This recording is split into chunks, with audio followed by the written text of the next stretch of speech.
বাংলাদেশ জামাত ইসলামী দুর্নীতিমুক্ত, চাঁদাবাজ মুক্ত, যুবকদের স্বপ্নের বাংলাদেশ, এই প্রজন্মকে উপহার দেওয়ার জন্য মহান আল্লাহর উপর ভরসা করে শপথ করেছে। আমাদের এই যাত্রা থামবে না। আমরা সরকারে গেলাম কি গেলাম না, এটি বড় বিষয় নয়।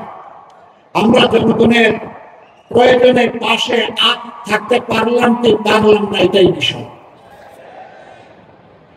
আমাদের জানা মতো 300 আসনে আমরা নিষ্কলুষ চরিত্রের লোকদেরকে আমাদের প্রতিনিধি হিসাবে, নমিনি হিসাবে, প্রার্থী হিসাবে দেওয়ার চেষ্টা করছি। আমরা তরুণদেরকে এগিয়ে এনেছি। আমাদের অঙ্গীকার আগামী বাংলাদেশ তরুণদের বাংলাদেশ। সম্মানিত ভাই বোনেরা, আমরা কথা দিচ্ছি, আমরা মুখে নয়, কর্মের মাধ্যমে ইনশাআল্লাহ সকল অপপ্রচারের জবাব দেব। এই সমস্ত অপপ্রচার করে জনগণকে বিভ্রান্ত করার দিন শেষ। কেউ যেন আমরা না ভেবে যে আমি অন্যের চাইতে বেশি জ্ঞানী এবং চালাক। সবাইকে মনে করতে হবে আমার চেয়ে বাকি সব লোক জ্ঞানী এবং চালাক।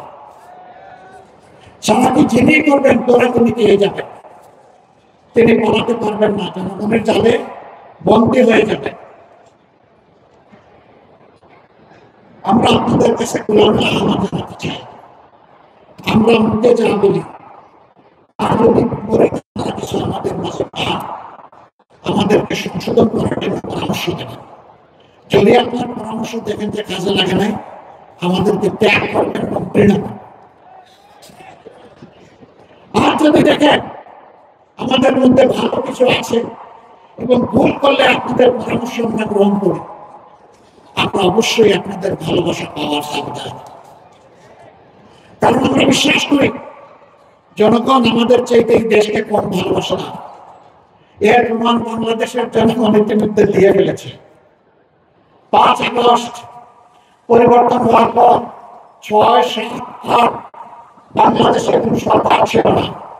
আমি ঠিক বললাম না, বেটি বললাম, কিন্তু আলহামদুলিল্লাহ বাংলাদেশের জনগণ প্রত্যেকে জিম্মাদার হয়ে দায়িত্ব নিয়ে অপরের জাহান, মাল এবং ইজ্জতের পাহারাদারি করেছে। ব্যাংক লুট হয় নাই, সোনার দোকান লুট হয় নাই, বিভিন্ন বিক্রেতাগার লুট হয় নাই, মানুষের বাড়িতে ডাকাতি হয় নাই, চুরি হয় নাই, মানুষের জীবন নিয়ে কাড়াকাড়ি করা হয় নাই। বাংলাদেশের মানুষ প্রমাণ করেছে আমার জনগণ তাদের দেশকে এবং মানুষকে ভালোবাসে।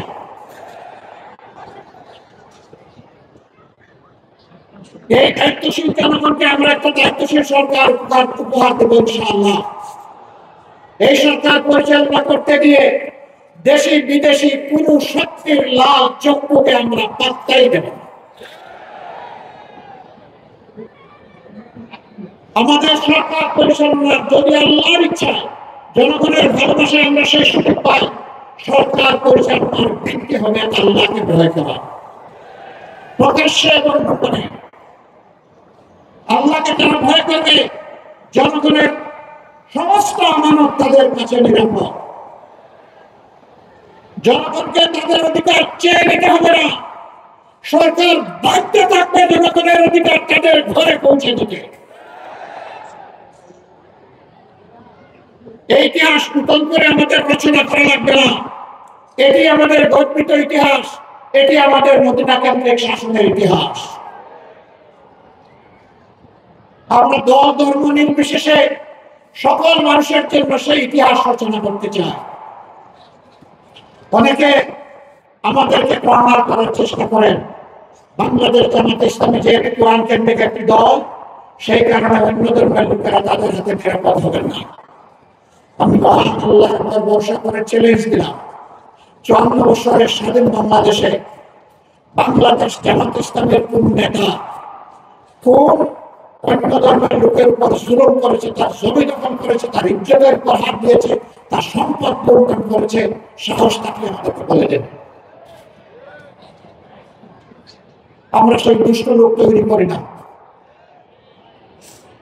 মহান আল্লাহ আমাদেরকে শিক্ষা দিয়েছেন, যেই দেশে মুসলমানের সংখ্যাগরিষ্ঠ হবে সেই দেশে আল্লাহ বলতেছেন অন্য ধর্মের লোকদেরকে আমি তোমাদের কাছে আমানত রাখলাম, যদি তাদের অধিকারকে বরণ করে। আল্লাহ নবী বলছেন হাসরের দিন ওই মুসলিম নামের জালিমের বিরুদ্ধে আমার আল্লাহর দরবারে আমি হব বাদী, তার বিরুদ্ধে আমি করবো মামলা দায়ের। আমরা আল্লাহ তাআলাকে ভয় করি, আমরা আমাদের এই সমস্ত ভাই বোনদেরকে সম্মান করি। ধর্মীয় কোন বিশ্বাস ধারণ করা প্রত্যেক নাগরিকের নিজস্ব ব্যাপার, এখানে কোন জোর জবরদস্তি চলবে না। আমি যেমন পছন্দ করবো না আমার উপর কেউ তার ধর্ম চাপিয়ে দিই, আরেকজনও তেমন পছন্দ করবে না তারপর আমার ধর্ম আমি চাপিয়ে দিই। এটা চাপাচাপের কোনো জায়গা নয়। তারা ইনশাআল্লাহ বাংলাদেশে নিরাপদ থাকবে, যে বাংলাদেশ আল্লাহ যদি আমাদেরকে পরিচালনা করতে দেন। এবং আগামী নির্বাচনে জামাত ইসলামের উপরে আমাদেরকে উপর ইনশাআল্লাহ সংসদ সদস্য পদে লড়াই করতে। এর মাধ্যমে আমরা জাতিকে ঐক্যের জায়গায় আনতে চাচ্ছি, বিবেককে ব্যাগ রাখা, খবর রচনা।